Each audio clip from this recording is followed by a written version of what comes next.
দেখুন সুন্দরভাবে পিঠেটা কিন্তু তৈরি হয়ে গেল। দেখুন পিঠেগুলো কত সুন্দর সাদা ধবধবে হয়েছে, আর কতটা নরম তা তো আশা করছি দেখে বুঝতে পারছেন, একদম হাতের মুঠোর মধ্যে চলে আসছে। আর যেহেতু নমস্কার বন্ধুরা, আমার চ্যানেলে আপনাদের সকলকে আরও একবার স্বাগত জানিয়ে আজকে নতুন একটা পর্বে সম্পূর্ণ নতুন রেসিপি নিয়ে আবারও হাজির হয়ে গেছি। যেহেতু শীতকাল পড়ে গেছে, আর শীতকাল মানে কিন্তু বাঙালির পিঠে পার্বণ কিন্তু চলতেই থাকবে। তো আমি আজকে বানাবো সরু চাকলি পিঠে। সরু চাকলি পিঠে আমরা সকলেই বাড়িতে হয়তো বানিয়ে থাকি, তবে সেক্ষেত্রে কিন্তু অনেক ঝামেলা থাকে, চাল ডাল ভেজানো বাটা এসব ঝামেলা থাকে। আমি আজকে যে সরু চাকলি পিঠেটা বানাবো তাতে কিন্তু চাল ডাল বাটার কোনো ঝামেলা থাকবে না। আপনাদের যখন মন চায় তখনই কিন্তু এই পিঠেটা বানিয়ে আপনারা খেতে পারবেন। তাহলে চলুন দেরি না করে আমার আজকের রেসিপিটা শুরু করি। সরু চাকলি পিঠে বানানোর জন্য আমার এখানে লাগবে সুজি।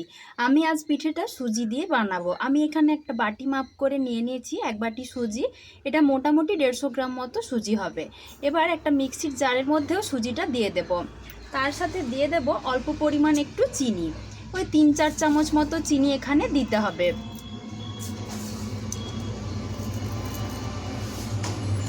আর দিয়ে দেব অল্প একটু লবণ, স্বাদ অনুযায়ী লবণটা দিতে হবে। সুজিটা এখানে গুঁড়ো করবার জন্য সামান্য পরিমাণে একটু জল দিয়ে দিচ্ছি।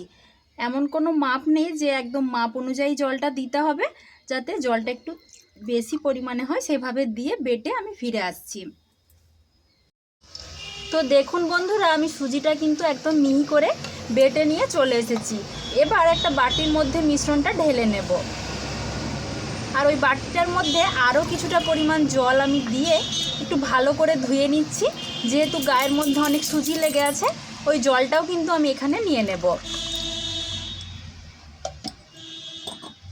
তার সাথে দিচ্ছি সামান্য একটু নারকেল কোড়া। নারকেল কোড়ানোটা দিলে কিন্তু সরু চাকলি পিঠেটা খেতে অনেক বেশি সুস্বাদু হয়। এবার যে বাটির মাপ করে আমি সুজি নিয়েছিলাম, ওই বাটির মাপ করে এখানে অর্ধেক বাটি নিয়েছি ময়দা। এবার ময়দা আর সুজির এই মিশ্রণটা ভালো করে মিশিয়ে নিতে হবে, যাতে ময়দার কোনো রকম দলা দলা অংশ না থাকে। সেক্ষেত্রে যদি জল আর একটু লাগে, জলও কিন্তু দেওয়া যেতে পারে। দিয়ে ভালো করে আমি সব কিছু মিশিয়ে নিচ্ছি।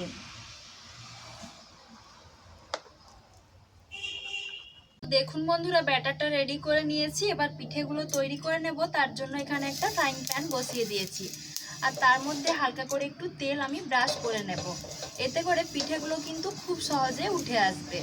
তো যেহেতু প্রথমের পিঠেটা বানাবো, তাই খুব ভালো করে তেলটা একটু মাখিয়ে নিচ্ছি। এবার 1 হাতা ব্যাটার এই ফ্রাইং প্যানটার মধ্যে আমি দিয়ে দেব।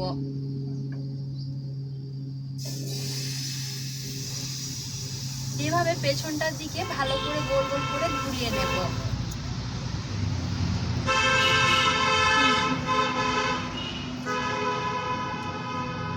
এবার কিছুক্ষণ অপেক্ষা করব। যখন দেখা যাবে উপরগুলো শুকিয়ে এসেছে, তখন খুন্তি দিয়ে একটু উল্টে নেব। তো পিঠেটা কিন্তু উপর থেকে একদম ভালোভাবে শুকিয়ে গেছে।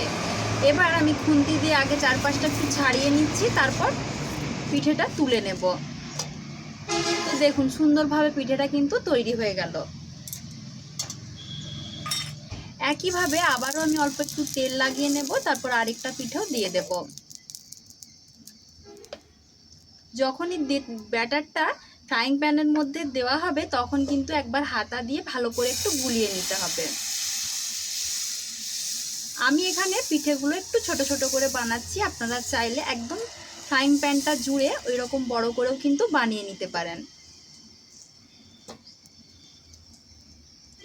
একইভাবে আবারও কিছুক্ষণ অপেক্ষা করব ওপরটা শুকিয়ে আসা পর্যন্ত।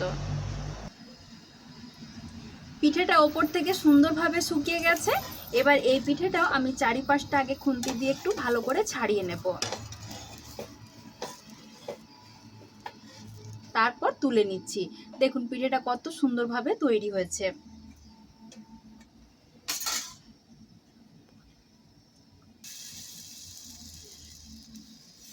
একইভাবে আবারও একটা পিঠে দিয়ে দিচ্ছি। এরকম করে সমস্ত পিঠেগুলো ভেজে নেব, তারপর আপনাদেরকে আমি দেখিয়ে দেব।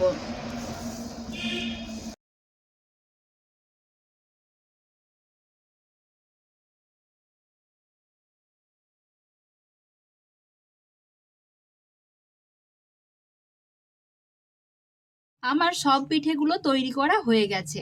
দেখুন পিঠেগুলো কত সুন্দর সাদা ধবধবে হয়েছে, আর কতটা নরম তা তো আশা করছি দেখে বুঝতে পারছেন, একদম হাতের মুঠোর মধ্যে চলে আসছে। আর যেহেতু নারকেল দেওয়া থাকে পিঠেগুলো খেতে কিন্তু খুব সুন্দর হয়। আপনারা অবশ্যই এভাবে বাড়িতে বানিয়ে দেখবেন। তাহলে দেখলেন তো বন্ধুরা, চাল ডাল ভেজানোর ঝামেলা ছাড়াই সরু চাকলি পিঠে কত সহজে বানিয়ে নেওয়া যায়। আপনারাও কিন্তু যখন মন চায় এই পিঠেটা বাড়িতে বানিয়ে খেতে পারেন। তো বন্ধুরা, আমার আজকের এই ইনস্ট্যান্ট সরু চাকলির রেসিপিটা আপনাদের কেমন লাগলো অবশ্যই কমেন্টে জানাবেন। আর ভালো লাগলে একটা লাইক করে দিয়ে সবার মাঝে বেশি বেশি করে শেয়ার করে দেবার জন্য অনুরোধ রইল।